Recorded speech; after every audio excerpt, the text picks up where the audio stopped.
որովհետև թիմի ղեկավարը Ռոբերտ Քոչարյանն է,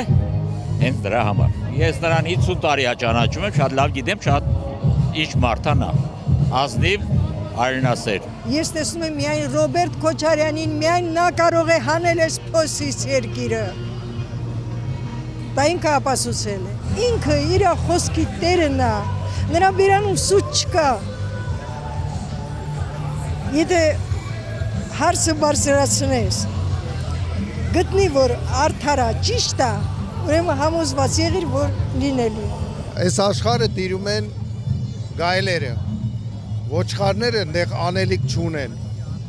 Դրա համար պետք է երկրի ղեկավարը այնպես մարդելնի, որ կարողանա գայլերի հետ լեզու գտնի։ Ոչխարը, գիտեք ինչ կա, սենց մի հատ ասված կա, դոլները խփում են, ոչխարները քայլում են։ Իսկ այդ ոչխարները չեն հասկանում, որ վաղը իրաց փոստից են այդ դոլները սարքելու։ Հասկանում եք։ Դրա համար մարդը պետք է գիտակից մոտենա ամեն ինչին եւ աշխարհը իրոք խառը վիճակ է հիմա։ Պատահական մարդիկ, ում կարան կառավարեն արտաքին ուժերը մի կոպեկ տալով, դա չի պետք լինի։ Դա պետք է պինդ մարդ լինի եւ ունենա հեղինակություն բոլորի մոտ։ Ես չեմ ասում Ռուսաստան, մեկ բոլորի մոտ, որ կարողանա բոլորի հետ հավասար խոսա, ոչ թե այս է սկաց, վզին տան, ուսին տան, այս բան անեն, այն բան անեն։ Իսկական հայեցի եւ հիմա հասել ենք այնպեսի մի հանգրվանի, որ արդեն քոր մարդը, կույր մարդը կտեսնի, որ անդունդի եզր ունենք։ Այստեղ էլ խաղեր պետք չի։ Խաղերը միայն իրանք են տալիս։ Եվ մեզ պետք է որ փրկող ուժ լինի։ Մենք Ռոբերտին գիտենք որպես անվարան, այդպես կամային պատկանիշ ունեցող հաստամորություն ու նաև վարչապետության իր Հայաստանում առաջի տարիներին ինքը ապացուցեց, որ կարող է բանը ոտի կանացնել քայքայվող տնտեսությունը։ Քիչ չէ այսօր դա։ Ու բացի այդ նաև այն հանգամանքները, որ նախկին Ալիևը իր դեմ չոքել էր, ես Խիմիկո Ալիևը սրանց աչոքացնում։ Ես այդ հույսը այնքանով եմ կապում, որ ինչ որ հիշում եմ անցած երկու անգամվա ընտրությունների տվյալ մարդու ընտրության ժամանակ նույնը հիմա եմ կապում այդ հույսը ու չեմ կասկածում, որ կլինի այն ինչը որ մենք սպասում ենք։ Իմ սիմպաթիան Ռոբերտ Քոչարյանն է, ես իրեն եմ որպես լիդեր ու որպես առաջին դեմք պատկերացնում, դեմ չեմ լինի նաև ուժեղ Հայաստանի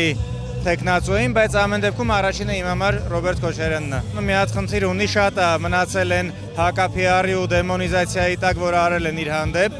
Ինքը շատ ուժեղ, շատ հավասարակշռված, շատ բարձր արժեքներ կրող, բարձր մարդկային որակներ ունեցող մարդ է։ Ես դա տեսնում եմ, զգում եմ, հասկանում եմ, մնում է էլի մարդիկ հասկանան ու պլյուս դրան ունի զգացվում է, որ ուժեղ կամք ունի, մեծ փորձ ունի ու գեր մոտիվացված է իր անունը ոսկե տառերով գրելու Հայաստանի պատմության մեջ։ Բոլոր բնութագրերը, որոնք պետք են առաջնորդին, ինքը օժտված է։ Երբ սկսվել է Ղարաբաղյան շարժումը, ես այն օրվանից եմ իրեն ճանաչում, որպես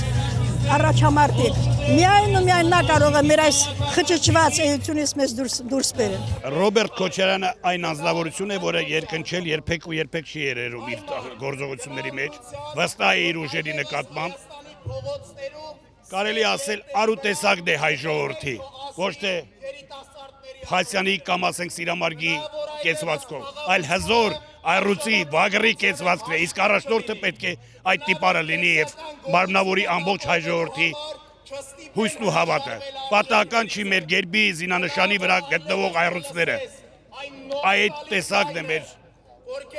նախագահան, մեր առաջնորդը։ Ես ինքս սփյուռքահայ եմ եւ եկել եմ նախագահ Քոչարյանի ժամանակ Հայաստան եւ ամեն օր տեսել եմ, որ ինչ նվաճումներ ա ունեցել։ Հիմա էլ եմ տեսնում, որ ինչպես մեր ժողովուրդը ինչ վիճակի է մատնված, մանավանդ շրջաններ, որ գնում ենք, ահավոր վիճակը հակառակ բոլոր քարոզչության, ամենայն դեպս իմ եւ իմ ընտանիքի շրջապատի ընտրությունը Հայաստան դաշինքն է։ Ես ապրել եմ Հայաստանում, լավ ժամանակ եմ եկել, ցավոք սրտի նույնը չեմ կարող ասել հիմա համար։ Չքվեարկել համար 16-ի օգտին, որը Հայաստանը տանում է դեպի թրկացում, եւ ընտրել ազգայինը համար 17, որ մեծ հույսեր են կապում ապագայի համար։